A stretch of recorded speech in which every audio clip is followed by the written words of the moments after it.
It's time for these cows to get milked. There are about 100 cows on this dairy farm, but only a few humans that work here.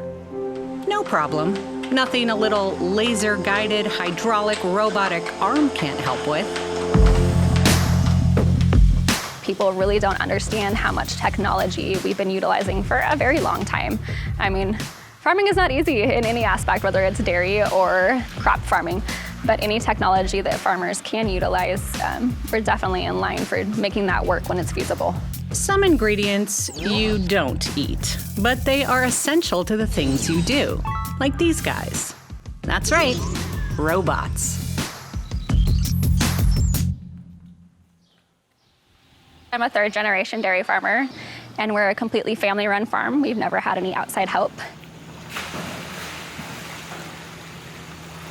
Most farms are having labor issues, as all industries right now are having labor issues. Milking is one of the most, if not the most important job on a dairy farm. It has to be done on time, it has to be done correctly and consistently. And so finding that employee that fits that niche is really hard for farms right now to fill that. But instead we decided on robotic employees. We started with robotics in 2017, and it's been a great transition. So as the cow enters the milking stall, she's ID'd by the RFID tag in her ear. The system has her information, so it knows how much milk she's expected to give. It has a map of her udder, where her teats should be. So it starts the process of cleaning her teats first, and then it attaches the milking units. All the while during that, she's also being fed a specialized pellet, which is an important part of her ration that she consumes. And then when she's completely done, she's sprayed with a protectant for her teats after she is done milking. And then she exits the stall, and it starts all over again with the next cow. Tech and food have gone together since our ancient ancestors made stone hand axes. The discovery of agriculture accelerated the trend, with new technologies letting us make more food with less human labor. The U.S. produces almost 3 times as much food, with only a quarter of the human labor, as it did 60 years ago. Today, just over 1% of American workers work in farming.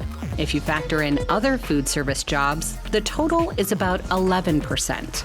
In other words, because of technology, one person can increasingly feed many people. In Oregon, the trend is similar. And even though it takes fewer people to produce more food, those jobs can still be hard to fill. At least by humans. We knew that we had to either upgrade our parlor, our traditional milking parlor, or move into robotics. It's still 365 days a year, but robotics gives us a lot more flexibility in our day. Dairies aren't the only food producers in need of help. Food jobs come in all shapes and sizes. Agriculture is one of the really labor-intensive and really risky and in some cases dangerous operation for us to be involved in. From pest control for vineyards and orchards, to picking fruit in the hot sun, to the delicate art of pruning, to potentially deadly jobs like inspecting grain. Farm robots could help fewer people produce more food more safely. I think we can develop machines that can get the people out of these really difficult and risky operations, and also to provide better, safer working environment for those who are involved in farming. But we're not there yet. For example, picking fruit is harder than it looks. Existing picking robots are able to navigate orchards and find the fruit all on their own. But the last few inches, the pick, is still difficult to do. It sounds like a simple thing, but there's actually a very specific way professional pickers pick fruit, and they do it in such a way that minimizes the damage and makes sure it can store and go to the grocery shelf 6 months later. We're focused on how can we train robots to use their hands to pick fruit like people do. As robots learn more human-like skills, they'll be more welcome in human environments, where they won't replace us, but rather work alongside, a trusty sidekick. It's a vision you've probably seen in the movies.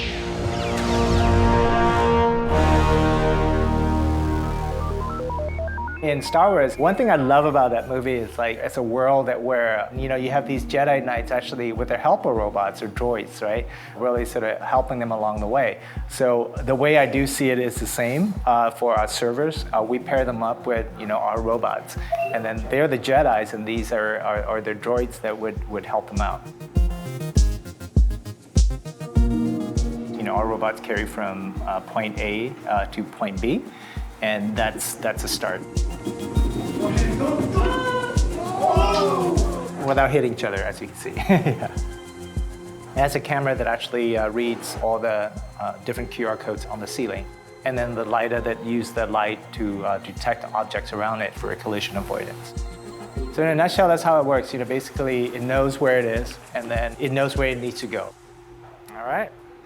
Last month, inside our restaurant, the robots actually all combined travel about 60 miles inside the restaurant. And that's the 60 miles that our servers didn't have to walk around with all the different heavy dishes. And instead they focus on, doing other things that they enjoy, which is actually just, going from table to table, greeting the customers, and, talking about food.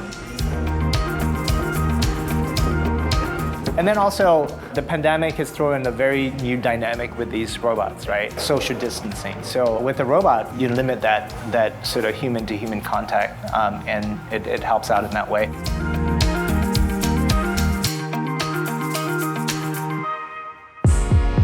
As robots become a more important ingredient in our food systems, the jobs humans do may change. Hard and dangerous? Leave it to the robots. Subtle and intuitive? That's us. And there's one job we'll never want robots to do for us. The most delicious job of all: eating.